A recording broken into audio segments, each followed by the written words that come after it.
Jadi saat kita punya kebutuhan, pikiran pertama bukan bagaimana untuk membeli, tapi pikiran pertama kita adalah bagaimana kita bisa mengadakan sendiri, untuk stay di rumah. Jadi semua aktivitas sentralnya di rumah, nggak kemeronggo nyari duit di luar rumah. Jadi kita pengennya di rumah itu kita berkarya, di rumah itu kita bisa produktif. Kita dulu memulainya itu minimal untuk pangan kita bisa mengadakan di sekitar rumah. Alhamdulillah di lingkungan suami saya masih ada lahan yang bisa dikelola. Jadi pertama kita memang nanam sayur. Untuk terbentuk integrated farming seperti sekarang pun kita berproses. Kalau untuk visi dan misi kita pengen mengajak lebih banyak orang untuk peduli lingkungan. Jadi yang pertama memang dari pertama tadi sadar konsumsi.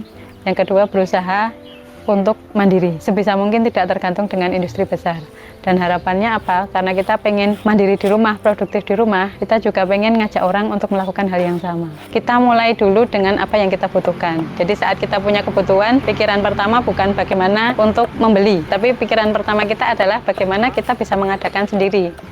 Dengan begitu kita bisa dituntut untuk lebih kreatif, untuk belajar pertama.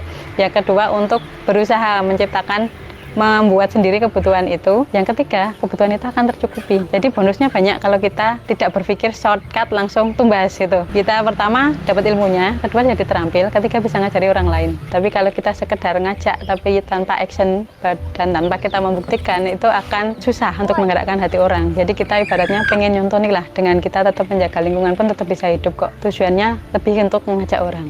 Tapi secara ekonomi, alhamdulillah kita juga mikir juga. Memang saya nggak 100% nggak pakai duit, saya tetap pakai duit, tapi saya dan suami berpikiran bagaimana untuk mendapatkan kemandirian finansial itu dengan tidak eksploitatif, tapi kita tetap pengen menjaga lingkungan dan kita juga tetap hidup. Alhamdulillah untuk pangan ya 60% dari rumah.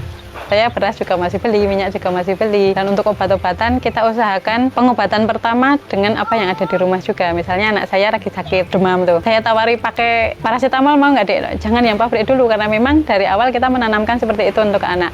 Di rumah punya madu nggak mah? Ya udah pakai itu dulu aja. Dan nanti kalau untuk panasnya belum reda, biasanya saya pakai bawang merah. Itu dibelunjukkan ke badan gitu, ya alhamdulillah. Jadi pikiran pertama memang bukan lari ke dokter, tapi kita cari obat di sekitar rumah.